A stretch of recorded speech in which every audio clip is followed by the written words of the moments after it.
Hello, good evening, salutations, all that stuff. Thank you, everybody, for joining. Welcome back to another episode of Cam and Focus Weekly. We were unable to stream last week because it was Easter Sunday. I mean, honestly, who celebrates Easter these days? I'd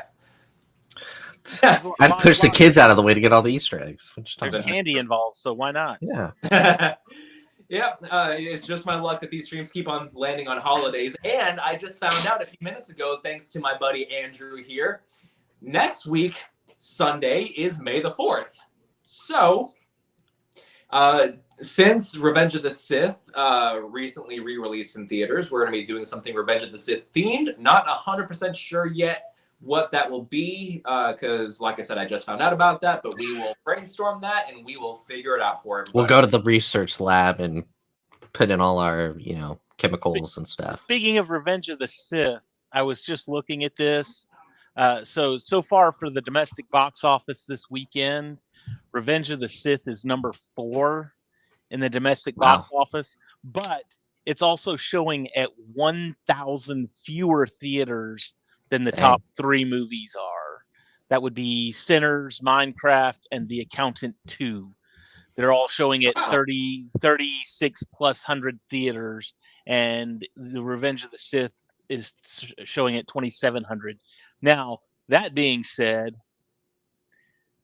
number 11 on this list for the weekend is the 20th anniversary re-release of Pride and Prejudice, right? Huh. Pride and Prejudice. Yeah.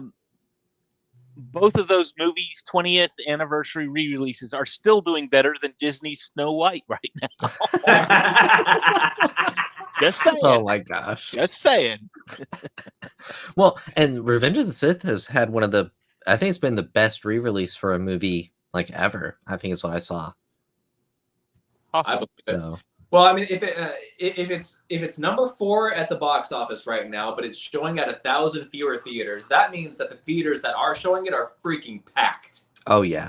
We went last night, and we were like sardines in there. Did y'all see that theater in California that had Hayden and Samuel L. Jackson show up? Yeah. That would have been pretty cool. Nifty stuff. Well, yes, we will discuss all that next week. Today, well, but before I get ahead of myself, if anybody missed last sort of the last show, yeah, Andrew and I talked about the movie Heat, which what we absolutely loved. It was a first time watch for both of us. We absolutely adored that movie, and I've actually watched it one more time since then, and it's just nice. It's perfect. But today, kind of on that note, we are talking anything and everything action. What makes a good action movie? What makes a bad action movie? What you look for when you go into an action movie that you've never seen before. The whole topic is open.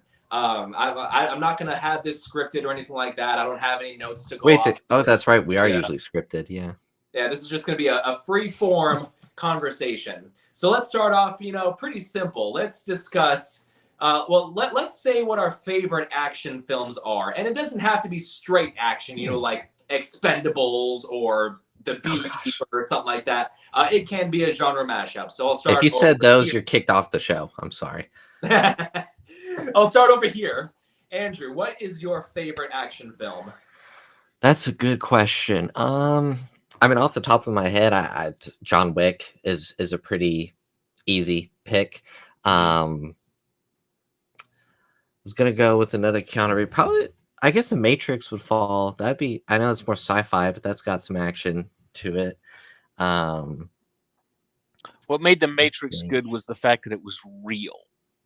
Yeah, exactly. And I'm only talking about the first one, not the second. Yeah. We don't talk about the other ones. We don't talk about those sequels. Just the first one.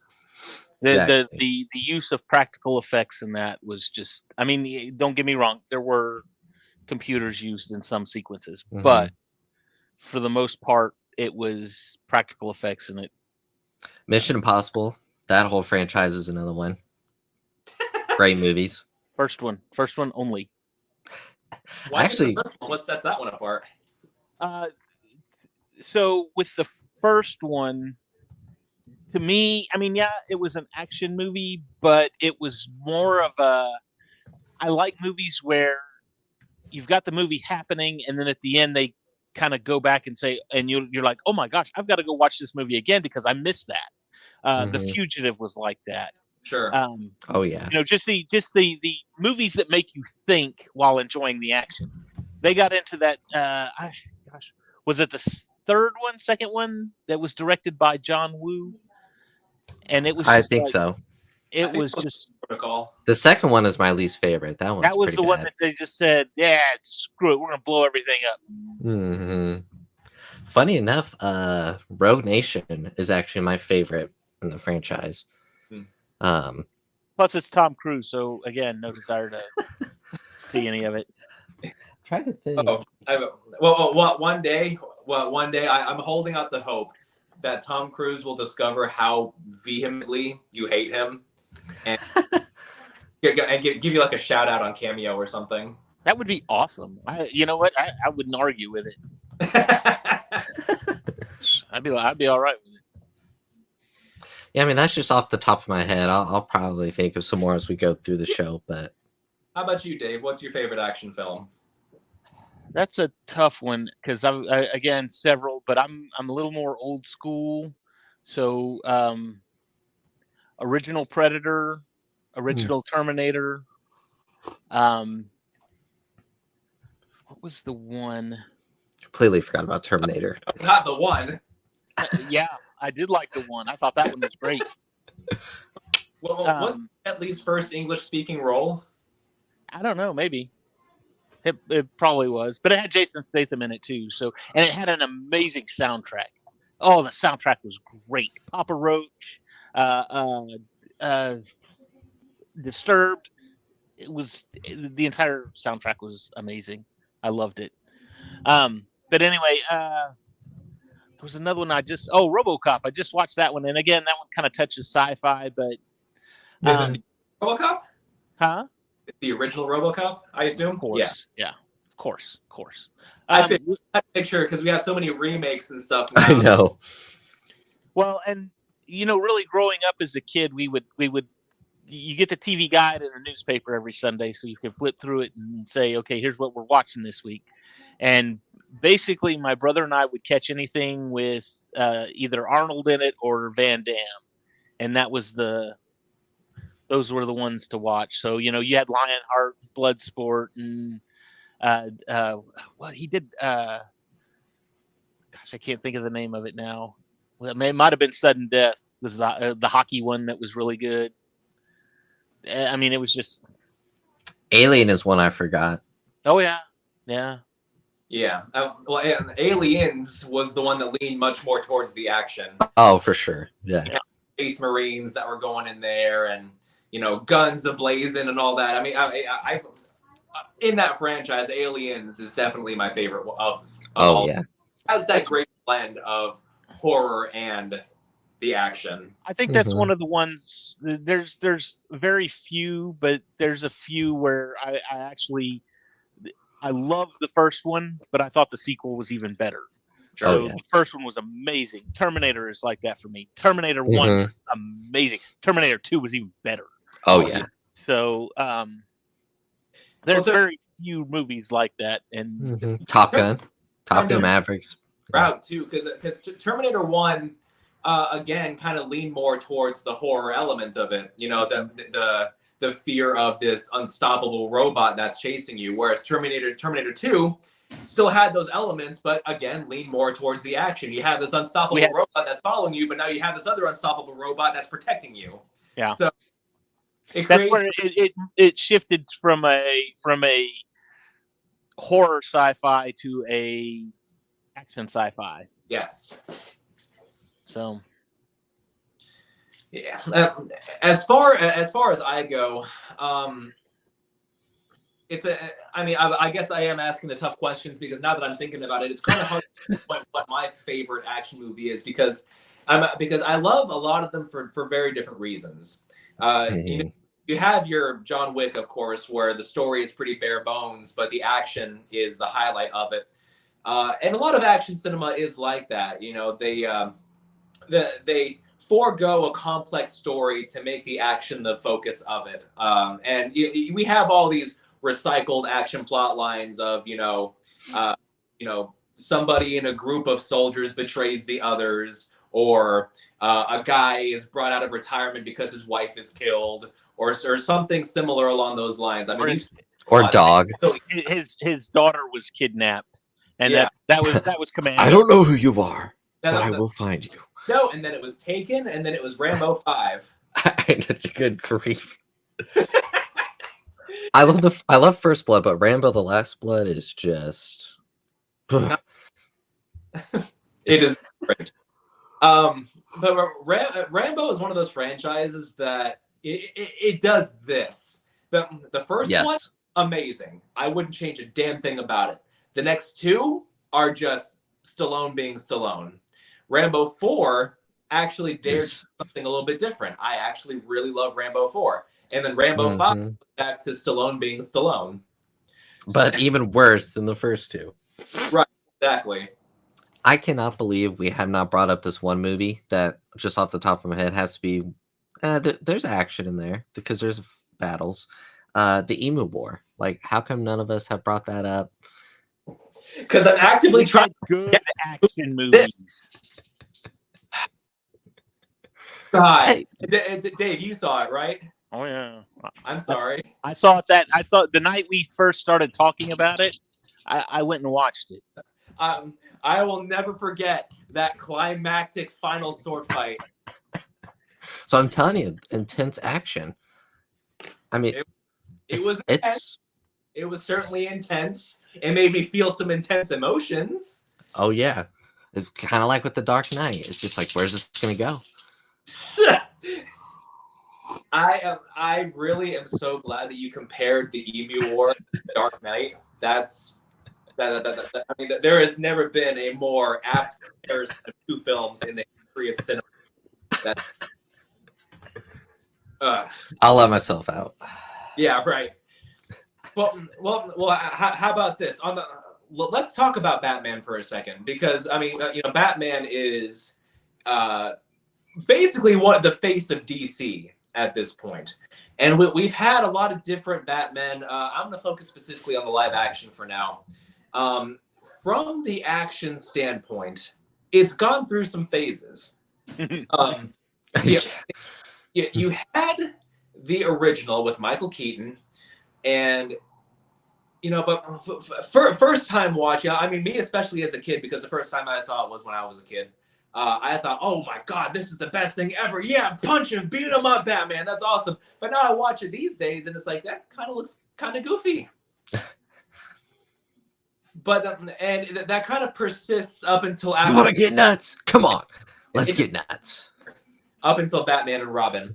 But then Christian Bale puts on the cowl, and suddenly Batman is a martial artist. He was trained by ninjas. He has very identifiable martial arts discipline. That's more comic book accurate. Yeah, yeah, definitely. It wasn't just he puts on the costume and goes out and beats people up. He doesn't say, no, he puts on the costume and he turns into Jet Li. Now, looking at the action of those movies, you have the first one, which is great. Don't get me wrong. I love the first Batman, or Batman Begins. But the action is very, very choppily edited. And I've seen some people online who've said, oh, well, they edited it that way to really nail the disorientation that the people are feeling when they're fighting him. But it's like, no, he only fights, a handful of people, like in 2 scenes. Whereas the last scene is him fighting Liam Neeson, and it's still the same editing. Yeah. My thought is on that, they had not yet at that point got the cowl correct for the movies. Sure. When you've got Batman having to turn around and look like this because he can't, like he can't move his head. And they fixed that in The Dark Knight, and they even addressed that, and they said, "Oh, you want to be able to turn your head?" It's like, yeah, you think? Yeah, definitely, and that's the first thing that I noticed when comparing the action from Batman Begins to the other two films is the other two focus much more on the long takes, the steady camera, and all that. But with that comes some problems because, I mean, about a long steady shot can be great as long as everybody in that shot is good at what they do. Now, this problem doesn't really become more noticeable until The Dark Knight Rises. The Dark Knight, there's only really one shot where I'm like, okay, they should have done another take of that, and it's when Batman is in Hong Kong and he's abducting Lau. So, but Batman, he goes in there, he beats up a couple of guys, and then he grabs one guy's gun and hits Lau with it, with the butt of the gun. Whenever he hits him with it, Lau is already falling. His arms are up, and he wheels back from the impact before it even hits him. And so I'm like, oh, okay, well, that's, I guess par for the course. But then you get to The Dark Knight Rises, and first of all, if you watch the extras in the bigger action scenes where multiple people are fighting, it's hilarious. I mean, some of those extras are just hilarious to watch. But Batman's first encounter with Bane, I phenomenally, it's filmed phenomenally. It's filmed phenomenally, but it is so sloppy as far as the choreography. So you're kind of trading one thing for another. You have the quick cuts and shaky cam in the first movie with great choreography, and you replace it with longer, steadier camera in the third movie with crappy choreography. So there's definitely a trade-off there. When it comes to stuff like that, what do you guys typically prefer to see? It depends for me, it depends on what is happening in this. One, what's happening in the scene. Two, who is pulling the scene off. If it's just two random ninjas and they're fighting each other, I want to, well, let me take that back. If it's two ninjas and they're fighting each other, I want to see that. If it's two muscle bound, if it's Rocky and Drago punching each other, I don't mind chopping because it's just two big guys punching each other. The kicks and all that other stuff. I want to see that, them flying through the air and whatnot. So, how about you? For me, definitely good choreography is important because it makes it feel more real, almost. Even if the editing's choppy, but I know that they're actually doing it. I think that's why I love the Bruce Lee movies because they're the only time really that they get into when they cut a long take is if somebody happens to have a sword or something and somebody gets whacked with that sword, and it's like as soon as that sword comes down, it stops and goes away, and they switch to a different shot, and all of a sudden he's got a slash across his chest. So it's almost like we don't, and that's just because of the times. We didn't know how to make a sword slash somebody and it'd be okay, Exactly. So yeah, and I'm kind of in the same boat. It does depend. However, I don't really have a criteria for what that's dependent on, because sometimes like you said, Dave, you can have these two people fighting and have the editing be kind of choppy, and it would still look great because the people fighting is what you want to see. But at the same time, there is a point where that kind of goes overboard. Dave, I'm sure you've seen The Bourne Supremacy with Matt Damon. Andrew, have you seen all? I haven't gotten to it. I haven't yet. No worries, but in The Bourne Supremacy, which is the second one, Matt Damon goes and fights another agent in his house, like in his kitchen, and it's just the two guys fighting, but the editing and the shaky cam is so much that you can't even see what they're doing. Like hits are happening because the audio is telling you hits are happening. You hear the all that, but the hits aren't even in frame. One, because every hit has its own dedicated cut, and two, because 80% of hits happen out of frame. because the camera is doing a whole bunch of this. They had a seizure. The camera guy had a seizure. That's what happened. Right, and I love the Bourne Supremacy. Don't get me wrong. I think it's fantastic, but that one scene is such a sour spot on an otherwise great movie that it's hard for me to go back and watch. Kind of a flip. Sorry, I was going to say it's kind of like that the first when they remade the Godzilla movies, you know, and they mixed Kong in with all of it and all this other stuff. But the first Godzilla movie, if you revisit that movie, Godzilla is not in that movie a whole lot. Oh no! I mean, it's like every time he finally got up onto the screen, it was like, okay, cut to the humans and see what they're doing. Now you knew that he was fighting these things because you could hear it going on outside, like you said. But it was never. He was never there. It was just okay. Suspension of belief kind of thing. Yeah, we know he's out there fighting. But again, it was I get it. It's like I paid to see a Godzilla movie. Now, are you going to put Godzilla on the screen at any point, or are we just now? You get into what's the one that just came out, the Empire, New Empire. Oh. That script must have been 10 pages long. Oh, I know. I mean, it was nothing.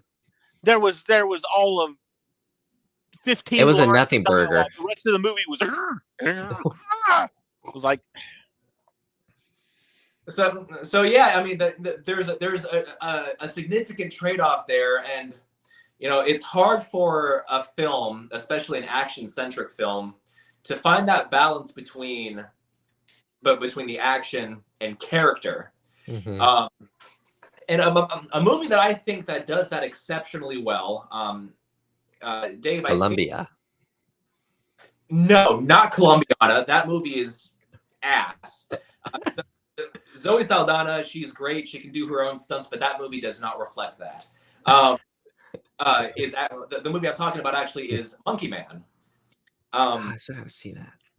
Yes, I think I saw that one. Yeah, it stars Dev Patel. It was also produced and directed by him, and that movie was unfairly compared to John Wick because the most marketed scene in that movie is him wearing the suit and going through and screwing people up. That's only like the last 10 minutes of the movie.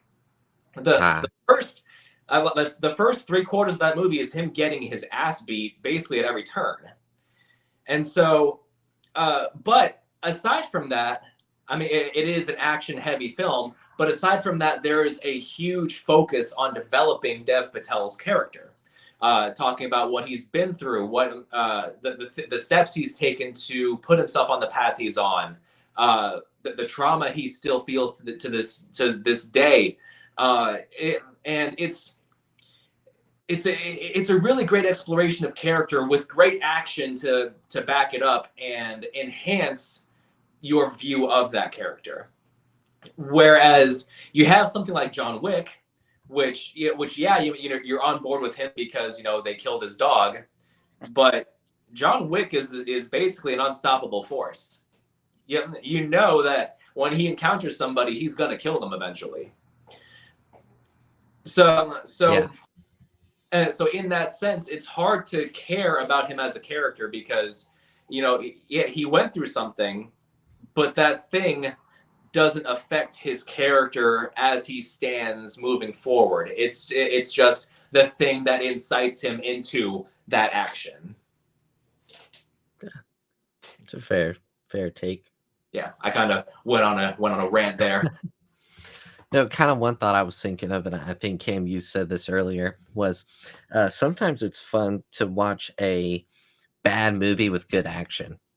Oh yeah.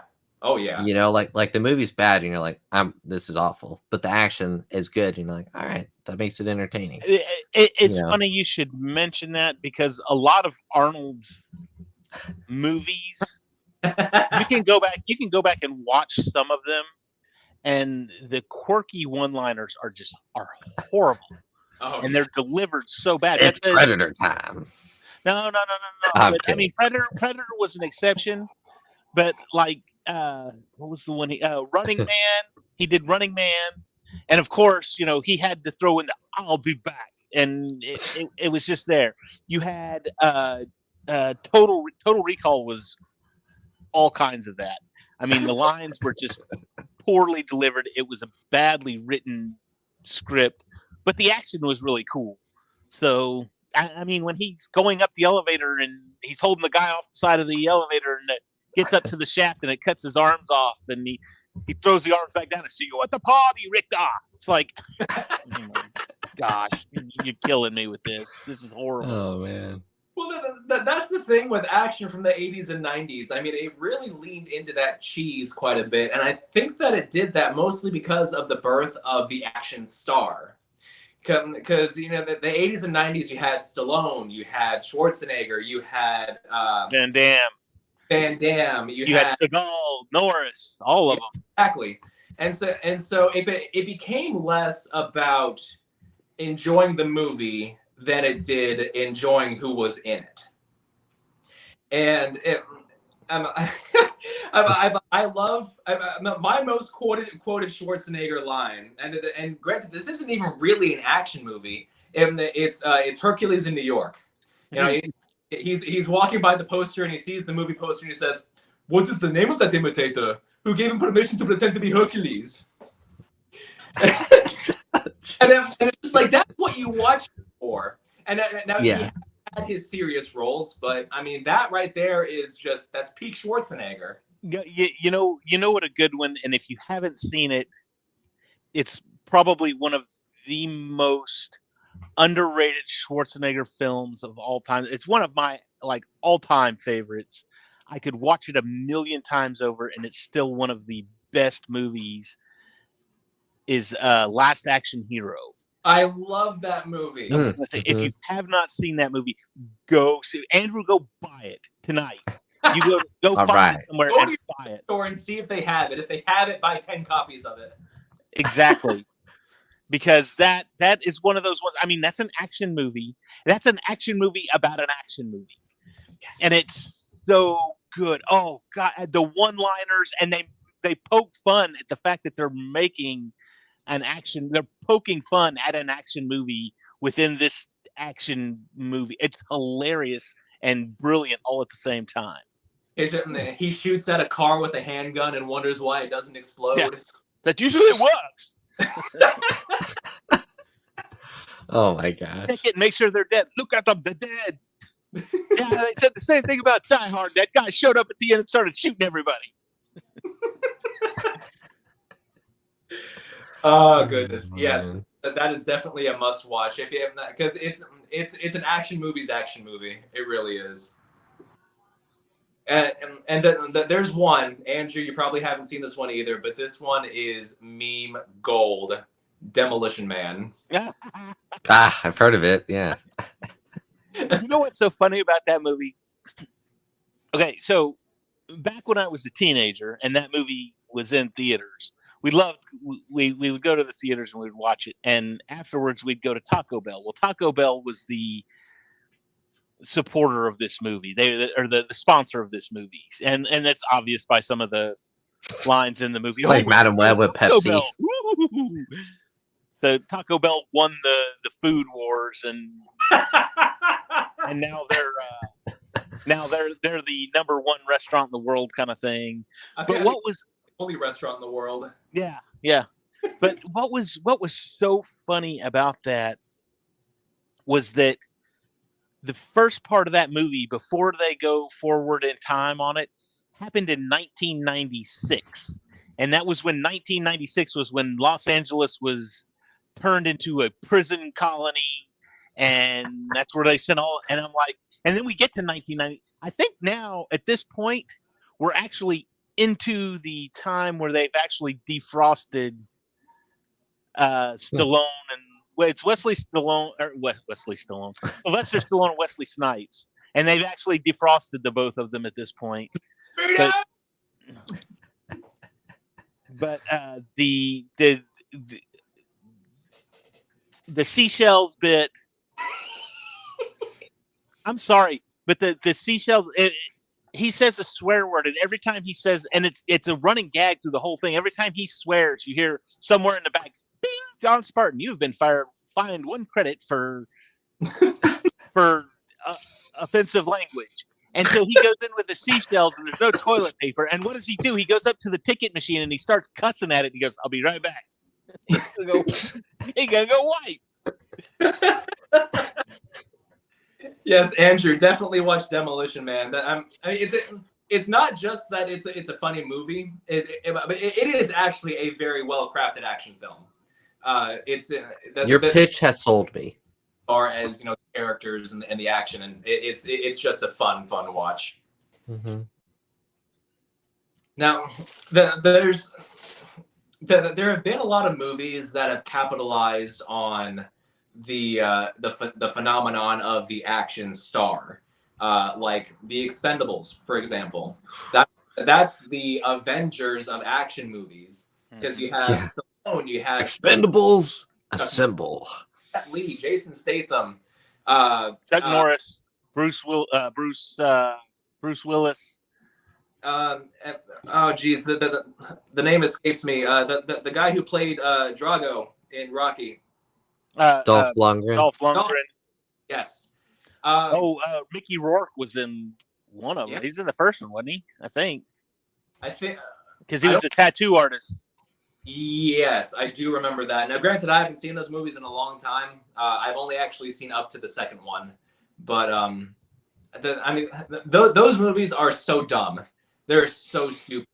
But you have the novelty value of seeing all these guys together, and that was the draw. I mean, I remember we went to go see it in the theaters when it came out, and I remember the only reason we were going to see it was because it had all of those guys. This was like the 80s action star lineup, and they were all in one movie. That's like you talk about as a kid, I'm going to go see this movie, and it's got Dracula and Frankenstein and the Mummy and the Wolfman. It's got everybody in it. It's going to be a big, scary movie. And this was just that. This was everybody. Yeah, it's about like looking back, because I did see the first one in theaters, and I think I saw the second one in theaters too. And looking back, yeah, they're not good movies, but damn it, what a fun theater experience! Because you have people shooting at everybody. You've got the cheesy one-liners. You have these guys who acknowledge in the movie that they're aging action stars, basically, and it's one of those movies that you love it, but you kind of hate that you love it. At least that's what I've learned. What I've learned from watching a lot of action movies is they're a fun time. Turn your brain off and you'll have a fun time. Don't expect a lot of deep plot or great dialogue. It's going to be, I mean, there are a few exceptions, of course, but most of them, it's like turn your brain off and you're going to have a good time. I want to throw another one out there just because I love this movie, and it's one of those ones that strayed from its original genre, and it can be considered an action movie versus what it was, but it's Freddy versus Jason. Just because I don't like Freddy. I loved Jason. I grew up with Jason. Jason was my guy. It was always, you had the Pepsi or Coke, Jason or Freddy. I liked Jason better, but that movie, again, not a horror movie by any means. That was a straight up slugfest between those two, and it was great. Yes, loved it. If you haven't seen that one, go see that one too. Absolutely. Be careful. That one's got some naked people. Watch it with my parents. I might get a little scared. It's not even about the scares. There's no scare. It's not scary at all. Oh, gratuitous violence. Yeah, we'll be fine. Sequence in there where Freddy sends Jason flying around a warehouse like a pinball with pinball sound effects. Yeah, I was gonna say with the sound. Don't forget the sound effects; they're there. And when they have to give mouth to mouth to Jason, that's just nice. We gotta give him mouth to mouth so he can keep breathing. It's like he's dead already. One I just thought of is the Winter Soldier. Mm-hmm. Still You- my favorite MCU film. I mean, that's got to talk about choreography. I mean, that Yeah. almost all the fights in that movie you could have in your top 10 MCU fights, and it's just Cap and Bucky. Yeah, there Yeah. are Yeah. action too, like the very first one where Captain America has to go and liberate the hijacked shield, Yeah. and just him running along running along the ship and just beating these guys up. I mean, it's great, and it shows a lot of growth in Captain America that you wouldn't really think of, because in Captain America: The First Avenger and the first Avengers film, he's very much just like a brawler. You know, he's a scrappy guy. He's just fighting with his fists, and almost like textbook boxing in some sections. Whereas in the Winter Soldier, he's doing spins and flips, and he's much more acrobatic, and He's the Captain America where you said, where was he in these last two films, because he kind of sucked in the first two. Yes. And that's one that has great action with a great story. I thought, and so far, I mean, that was actually one of the first MCU movies I ever saw. I saw The Avengers when it was in theaters back in 2012, but I didn't have any inclination to explore the rest of it. A few years later, I went through a really bad breakup. I moved back in with my grandmother, and I just dove into film. Because that was my vice for a long time, was just watch as many movies as I possibly can, buy as many movies on Blu-ray as I possibly can. Winter Soldier was the first MCU film that I bought, and I don't know how friendly you guys are in this aspect of things, but I indulged in some 420 activities to kind of open my mind up to the experience, and holy shit, what a great experience that movie was for me. Like, I was locked in from start to finish. So does this make you think I just went through a bad breakup? Andrew, you're too young for a girlfriend. No, that What's a girlfriend? That doesn't scream bad breakup. That screams I've never had a girlfriend, and I might not. Yeah, that's pretty accurate. That's okay. We'll find you somebody at Comic-Con this year. We'll be good. That's right. Yeah, I'll be like, yeah, look at all my movies. Yeah. Never get bored with me. In a place like that, saying you have a home theater in your basement is a great pickup line. There you go. All right, here you say, I'd love to take you to the movies, but they don't let you bring your own snacks in.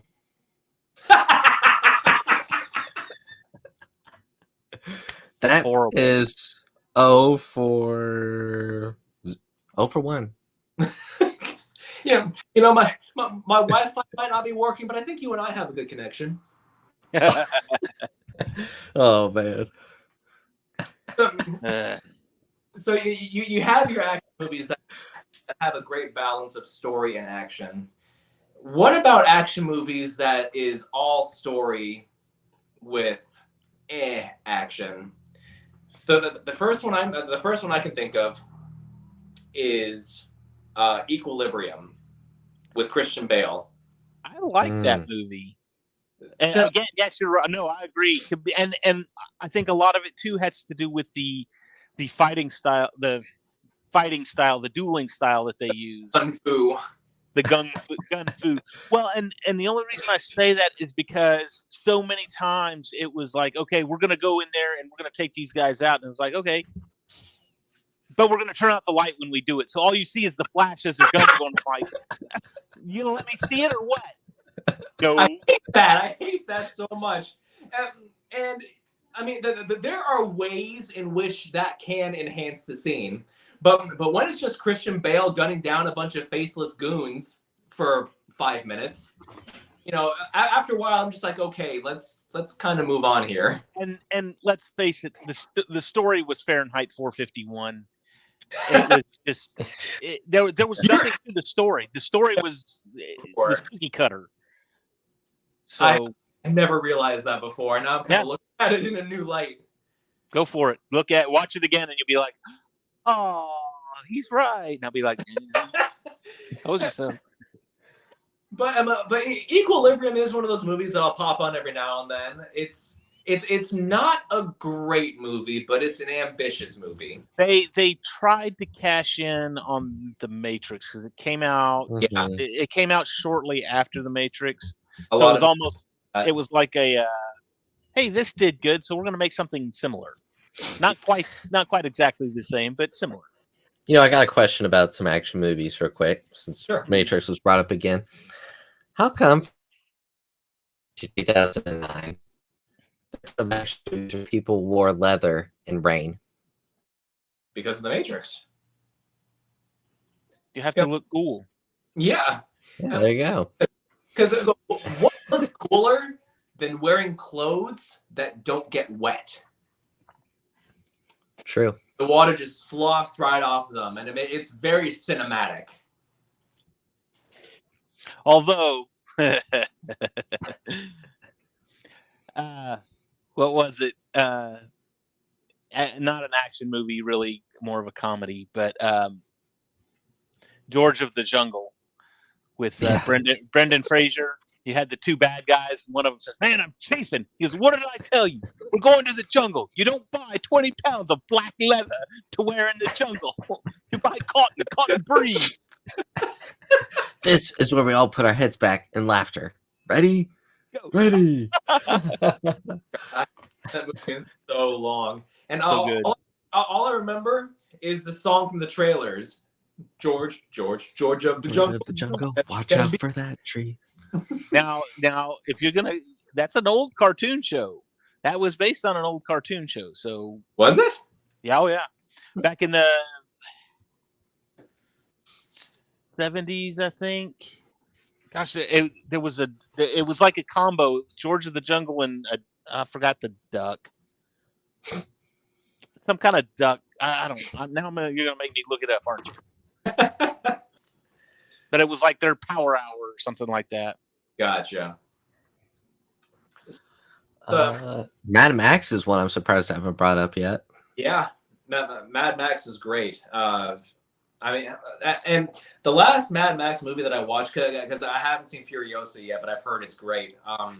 Oh, dude, it's great. Fury Road. Yeah. Like the practical effects in that are unfreaking believable. Mhm. And somehow, like, one of my new favorite double features to do is Furiosa and Fury Road. Yeah. Because and honestly, you can obviously Fury Road came out first, but you can watch either or first, and it's still like one story. But yeah, I love the just the action, all those movies, and like you said, that's practical and everything. It was Super Chicken. George of the Jungle and Super Chicken. It aired from 1967 to 1970. That was the last thing I expected to hear. Well, because we were expecting duck, and then we hear Super Chicken. Super Chicken. Super Chicken. I knew it was a bird. Oh, that's funny. That's Now, so speaking of Super Chickens.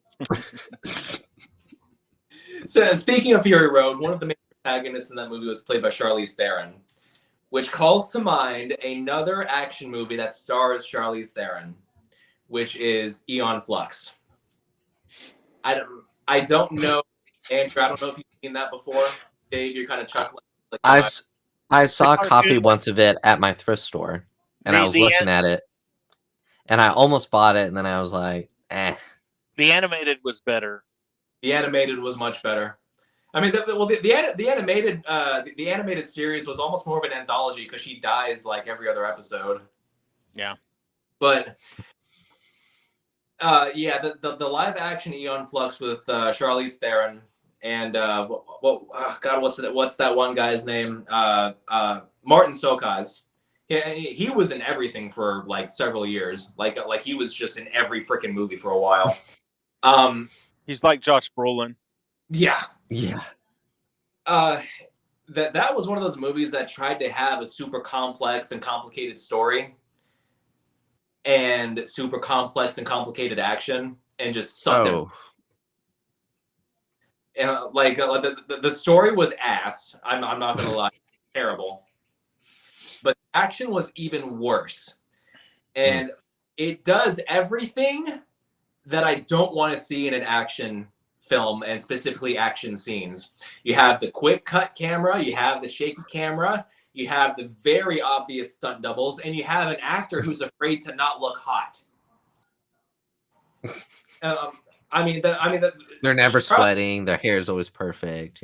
It was every time Charlize Theron would complete some action sequence, her hair would just fall right back into place. And you hear people talk about how Gal Gadot is right now. Actress who has no range and she's afraid to have enough wine to fill the Nile. Yeah.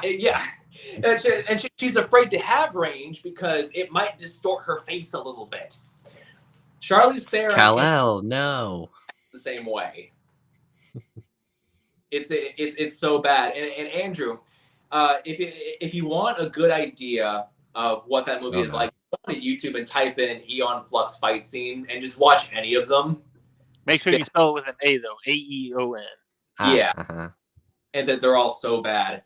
But and that movie came out around the same time as my absolute least favorite action movie of all time. It's not Dragon Ball Evolution. It's not Artemis Fowl, even though obviously that's not that, but it's still my most hated movie of all time. But my most hated action film of all time, Ultraviolet, with Mia Jovovich. I don't know that I saw that one. It's based on a graphic novel about society that's ruled by vampires or some shit like that. I don't know. I don't really care anymore. But first of all, the action's terrible. That's sin number one. The story is terrible. It's one of those stories about the vampire disease is running rampant, and this child is pure, and so Ultraviolet has to protect this child and get him from point A to point B, and shenanigans ensue along the way. But beyond that, what I hate the absolute most about it is that the entire film is the entire movie is filmed with this real weird glossy filter. Oof. It's weird. It's like an old Snapchat filter. It makes everybody look like. And yeah. I don't know why. I don't know why they did that. Makes you think of the Half-Blood Prince, where they have that like green filter. Yeah. It looked like blue. It's a weird. It's just weird. It's like this movie was fine, but it's like just. Yeah, it's on Hulu. I can go watch it now. What's that? Ultraviolet? Don't. One series that save your sanity and do not even think about it, bro. One series that I'm surprised David may not have even seen this. It was The Last Samurai before The Last Samurai was The Last Samurai. That makes sense. It's called American Ninja. I haven't seen that. Not American Ninja Warrior. American Ninja. It's cinema, guys. You make it sound very much so. Yeah, it's incredible, guys. If you haven't seen it, what are you doing? Now, trust me, there are some bad ones. You could turn on HBO or Showtime at any given time of night and find some of the worst. These were like the B and C movies that were trying to be, this guy thinks he's going to be the next Arnold Schwarzenegger, and it's like, oh no, you're not. No. Keep your shirt on, bud. No. Now, one that I can think of, and oh god, I can't even remember the name of the movie. It was called oh, that's gonna bug me because that's like one of my favorite. If you ever watch Mission Impossible, not Mission Impossible, Mystery Science Theater 3000. Oh wow, that's a throwback. They did this movie, and it's like one of the besides the Mystery Science Theater 3000, the movie, this one episode was just, oh my God, funny. Like it was the funniest thing. Oh gosh, what was it? It was but just it's listed on IMDb, and the only trivia about the movie is the stuff that they talk about. Is this was one of the best episodes of Mystery Science Theater. This was one of the highest rated episodes of Mystery Science Theater 3000. And it was like, you know, tell me about the movie, or what are we doing here? Because it was the movie was horrible, but you watch it with the clip track and it's better. It's so good. It's just so good. You'll have to figure out what it was. Oh, it was Space Mutiny. Space Mutiny. I think that was it. Yeah, you'll have to link us to that later. Oh, God. You know, another one that I just remembered that because I watched this a few weeks ago. Inception. Inception's a great action movie, and like the part of it too is the sets they built when they're in rooms. They built it on a rig to where they could actually like turn the room upside down. So when they're like in a hallway and it's turning around, it's because it really is like and it just adds to that feel. It's like they're really doing it. Yeah. I've only seen that movie once, and it was years ago. Like it was probably 2009, 2010 that I saw that. I do remember it was a sensation when it came out, and I remember enjoying it. But I don't remember too much about it other than, you know, what you just pointed out and the fact that people talk so much about the plot. Like there's a lot. Oh yeah. But I mean, with a high concept movie like that, you know, that's kind of par for the course. Yeah. Now, what one guy that hasn't been brought up yet, but I mean, brought up eventually, is Steven Seagal. His movies are bad. Yeah. He is a bad actor. He is a bad action star. He has never made. Oh, yeah. Sorry, I was just looking him up, see his movies, and I'm like, yep. Steven Seagal. You'd be hard pressed to find a single movie of his that's above a 5 on IMDb. Under Siege. What's that? Under Siege. That's his best one. Keep 6.5, and everything else is. That's the best one. Keep looking. And again, dude, that's one of those ones where the guys come in and take over a ship, and they ignore him because he's the cook. But guess what? He's a retired Navy SEAL. Oh, of course. Guess what? Guess what? There's a sequel called Under Siege 2, Dark Territory, with a 35 on Rotten Tomatoes. Does it star Steven Seagal? Yeah. Oh God. Now, and as you watch his movies, you start to recognize every action star has their action tropes, and he's got a movie with a 3% on Rotten Tomatoes. Half Past Dead. So Steven Seagal is. You watch an action scene, and he does one of two things. He either slaps somebody and they go flying, or he turns them around kind of fast and they go flying. That is what he does for his action.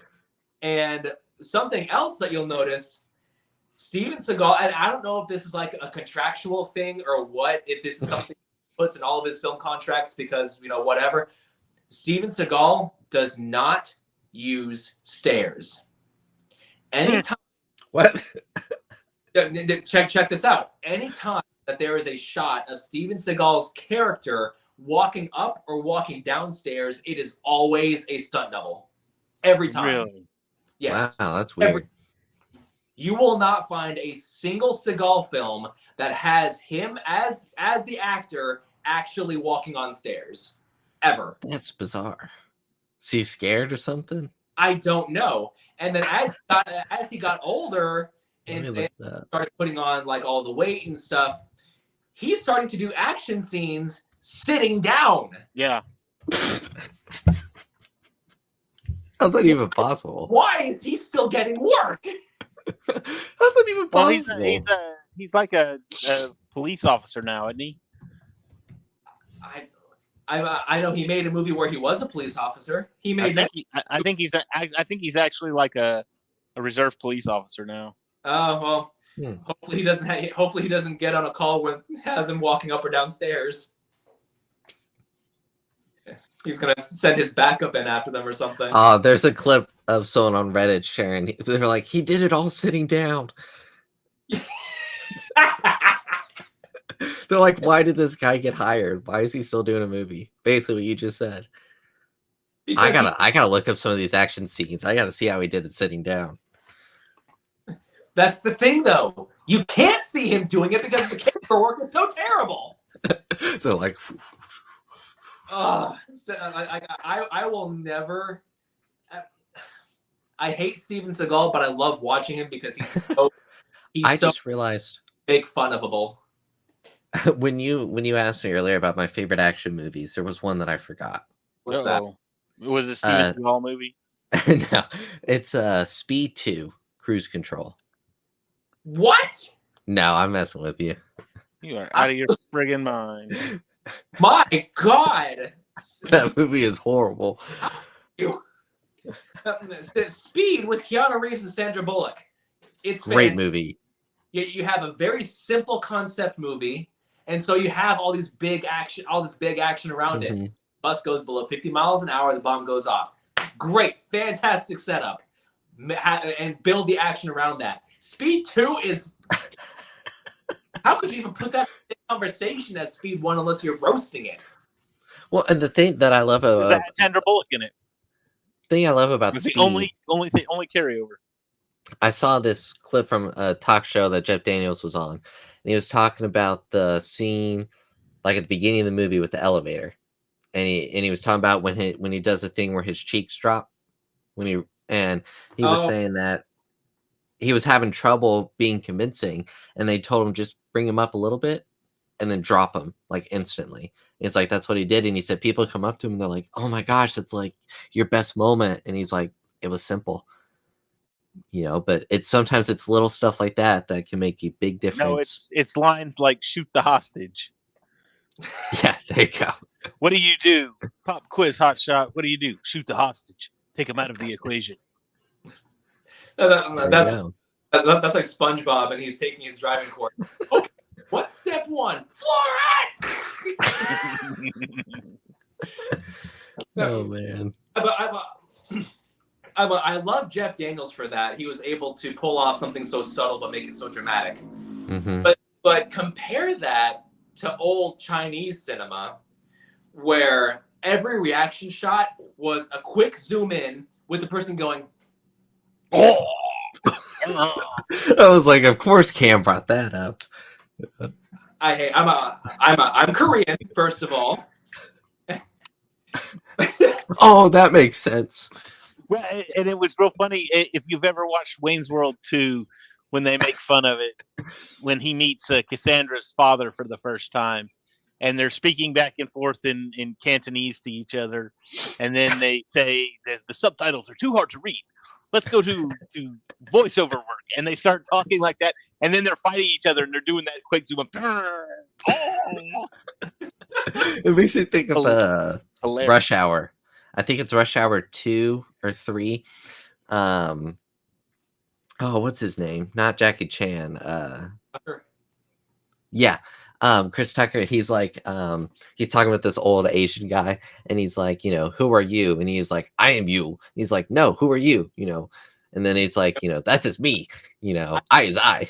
Change word for word. Yeah. Or like even when he's at the club and he's like singing and everything. I don't know. It's just funny. I love the Rush Hour franchise. Oh yeah. But they've been talking about so young. You were so old now.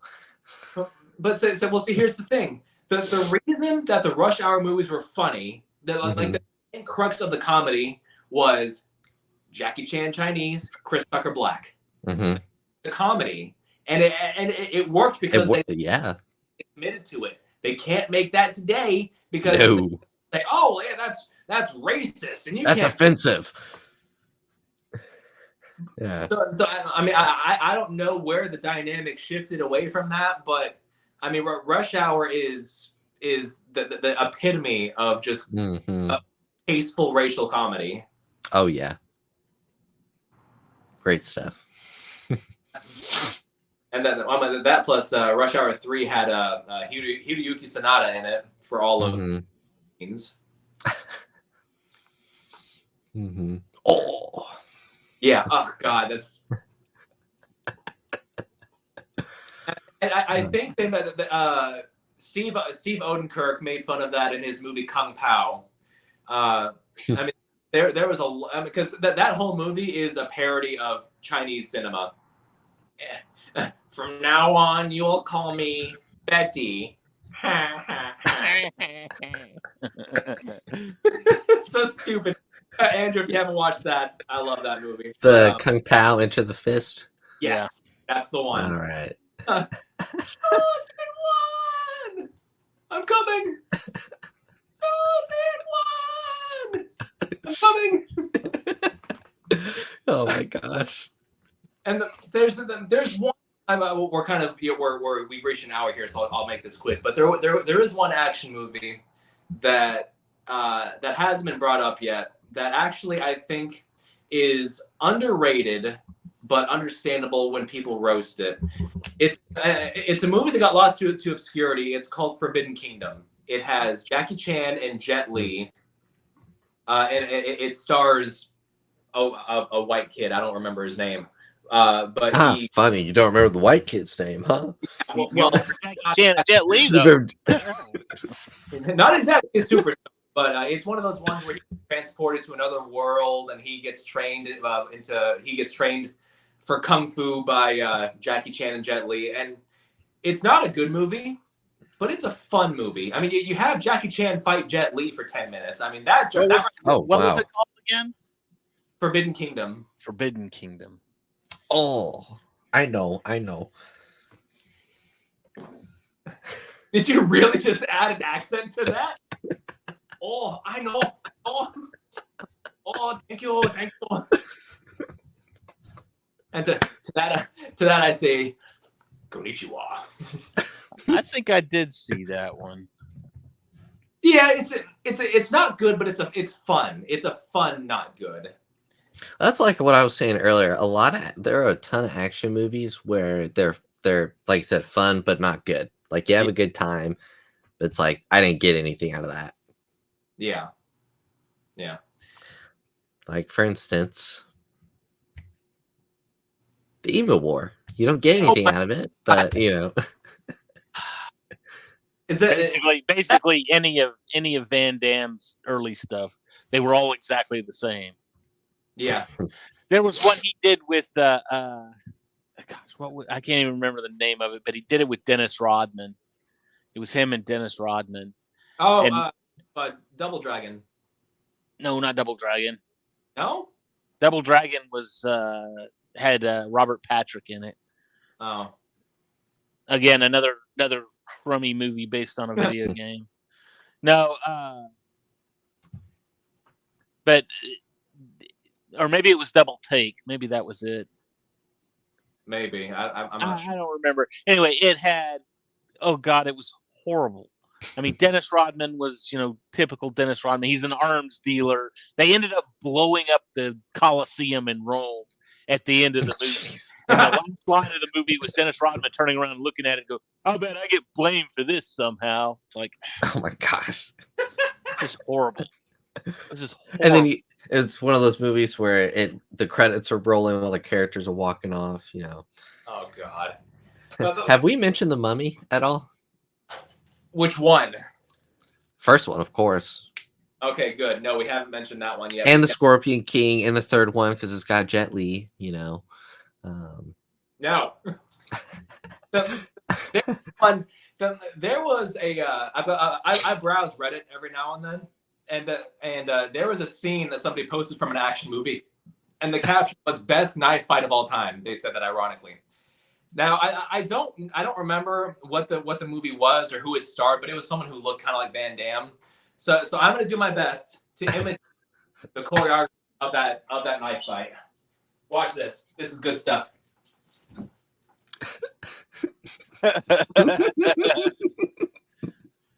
That was for like 20 seconds. That was all he did. And meanwhile, the other guy is doing this, a whole bunch of this, and meanwhile, he's just. Well, yeah, because he's the good guy. He doesn't need to.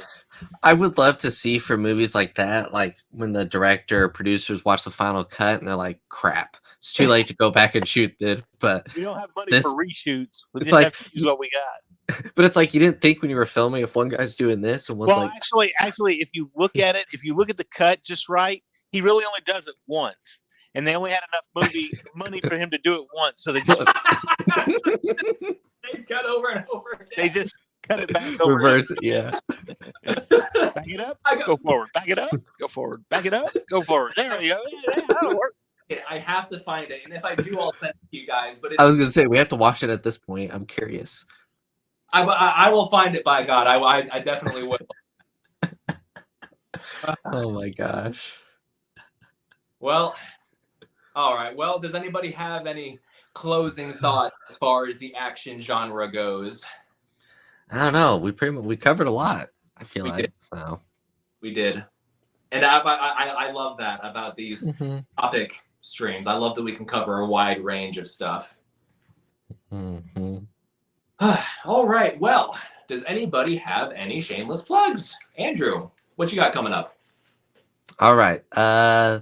No MCU Monday this week. We're taking the week off.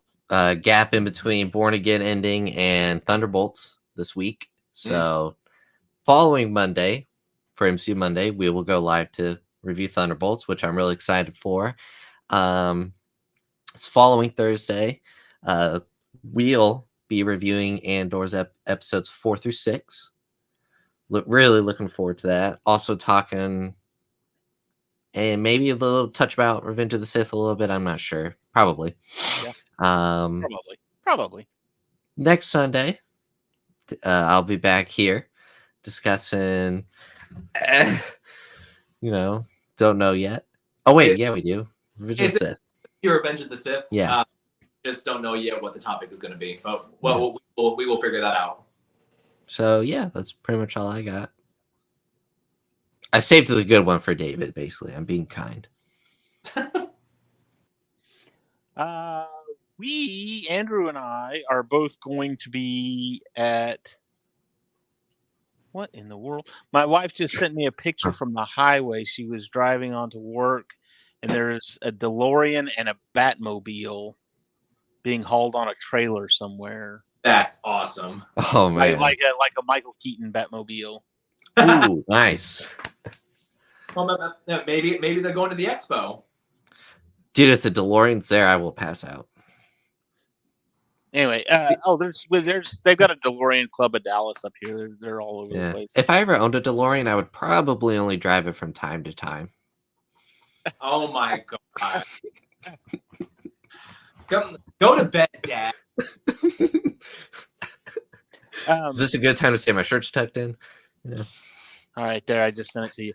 Anyway, so the end of May 30th, 31st, and June nice. 1st, Andrew and I will both be at Fan Expo Dallas. We are going to be there. You see this big mess right on my table right here, and that table over there is something different. That's different. This mess is me packaging up free crap that I'm going to be giving away at Fan Expo. So be ready. Come find me if you're in the Dallas area and you want to go to Fan Expo and you want some free stuff. Come and find me. I'll be there all 3 days. So or find Andrew and have him find me. I'll be around. They'll be like, we don't want to see you, Drew. We want David. Yeah, he's got I'll the be free like, stuff. all Where's right. he at? Yeah. So Well, I'll be giving away this Princess Leia Funko Pop signed by me. So there Is you that- go. oh, No, I won that. I getting can say this because this is one of the things I'll be giving away this lovely Ahsoka's Jedi Starfighter Lego set Nice. from my own personal collection. So this will be given away to some lucky viewer. I've got one other thing that's even bigger than that. I'm kind of debating on whether I want to part with it or not. So we'll see. Maybe. All right. Well, and as far as I go, Andrew, you already said the plug for this coming Sunday, but I will also be going to see Thunderbolts. I'm not going to be able to see it opening Nice. night. Unfortunately, I'm actually going to catch a matinee Saturday morning. Oh, that's what I told the boy we don't. That being said, Saturday, because I take the boys on Saturday, and that's when we'll go see it, a Saturday evening. Yeah. But don't forget this coming Saturday is Free Comic Book Day too. So go to your local comic book stores and get your free comic books, because this is usually the Marvel movie drops on May the 4th weekend. So I'll take the boys, we'll go to Free Comic Book Day, get our free comic books. We'll go to the Lego store and buy some Star Wars Legos because it's May the 4th weekend and I need Star Wars Legos. And then we'll go catch the latest Marvel offering, which happens to be Nice. Thunderbolt this year. So it's our geek day on Saturday. We're looking forward to it. Nice. Well, I'll be going to see it, and I will be doing a first impressions video, similar to what I did with Ash a little over a month ago. Still fantastic movie. Yeah. I really hope it gets a Blu-ray release. If not, you can watch it on Amazon Prime, which I don't have, but Is it streaming or rent? streaming. Well, I'm not sure. Okay. I'm actually not sure on that. But yes, I will be doing a first impressions video that'll be coming out on Saturday afternoon.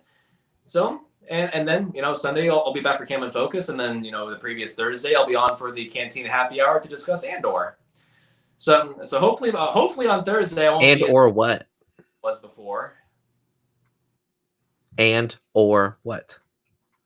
And or Somebody mute Andrew, please. All right. Well, that'll do it for today's episode of Cam and Focus Weekly. Thank you, everybody, for joining me. I had a lot of fun discussing action cinema today.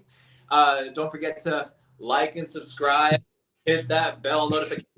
I've been kind of stagnant at 37 subscribers. I'm kind of hoping to change that. I might have to do some kind of incentive. At 50 subscribers, Cam will have something. Yeah, right. Exactly. TBD. I'm not going to do my slave. Well, how do you top Princess Leia though? Like, how do you top that? I don't know. I'll have to think of something spicy. Whoa. Andrew, we'll just have you calling sick that day. That's right. I'm sick. I'm busy that week. Yeah, exactly. Every week after. All right. Well, thank you very much, Dave, Andrew, for joining me. This was a lot of fun. And we will see you guys next week.